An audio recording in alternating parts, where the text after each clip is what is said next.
Hey, how's it going? Noah Kane here. Just want to talk to you real quick about bounce rate. So first off, what is bounce rate?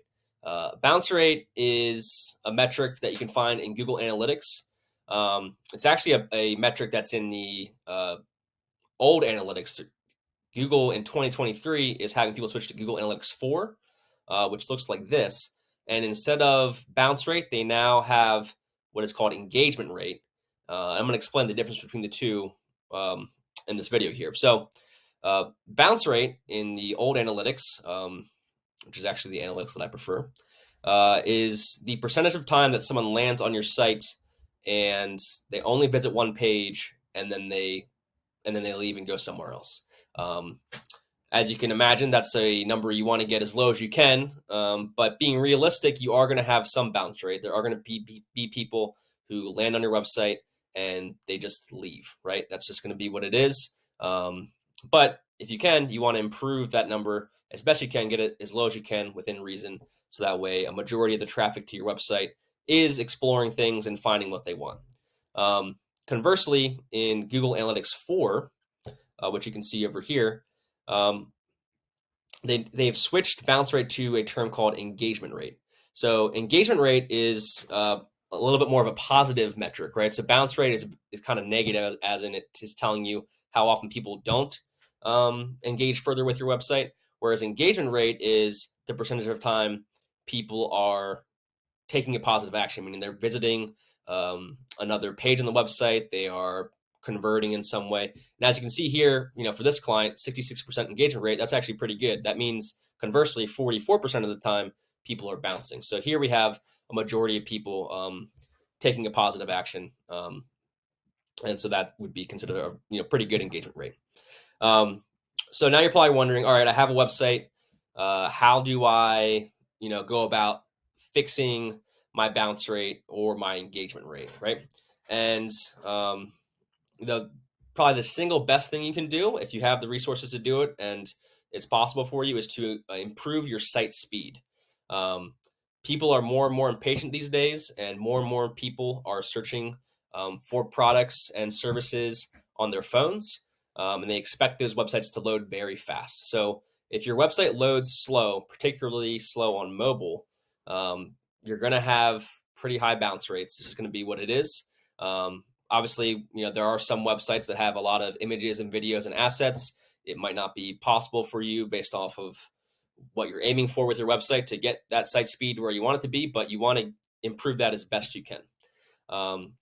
Another way to improve bounce rate is to have better content and have that content ranking for the right keywords, right?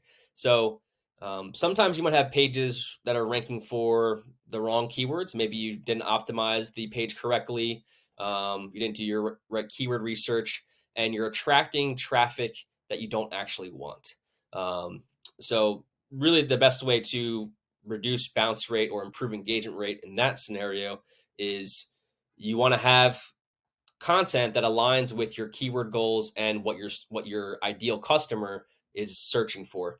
If you're providing them with that quality content, they're going to stay on the website longer, and that's going to reduce bounce rate, or in the case of Google Analytics 4, improve your engagement rate. And then probably my last big tip here when it comes to bounce rate is the overall user experience. We've already kind of touched on that a bit with the website speed and the quality of your content and your keyword targeting.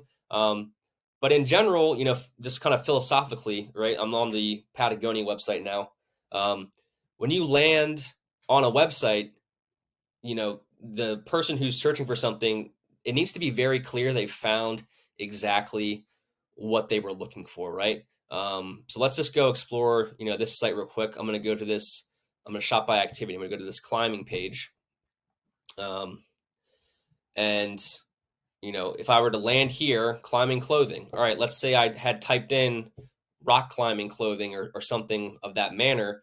I land on this page. The first thing I see is this headline, climbing clothing. I see someone climbing a big wall here with some rope. I'm gonna feel like I'm in the right place, right? And then I can scroll down, and I see some gear that looks familiar. Bouldering and cragging, if you're unfamiliar with rock climbing, those are relevant terms, um, to rock climbing. So right away, um, you know, I kind of know where I am. I'm seeing some additional familiar phrases, and this page is actually organized in a nice way to where they have this main category of climbing clothing, and then they have these sort of actually sub categories or collections, um, within this page, right? So we have this clean climbing collection, and we have bouldering and cragging, and we have multi-pitch climbing. So if I land on this page, it is so easy for me to sort of choose my next path and next step. Um, and obviously, I can set these filters here too. So, if I was searching for rock climbing clothing, I'm finding exactly what I want here. And that is the user experience, that you want to provide for your customers. So yeah, that's it. To sum it up for you, bounce rate again is the percentage of time someone lands on your website and um, only visits that one page and then leaves. Um, Currently, in the newly updated Google Analytics 4, that is now being called engagement rate, which is actually the percentage of time um, someone does take a positive action on your site, meaning they go to another page or they fill out a form or purchase something or something like that. So there you go. If you have questions, put them below in the comments. Make sure to like and subscribe, and I'll talk to you all soon.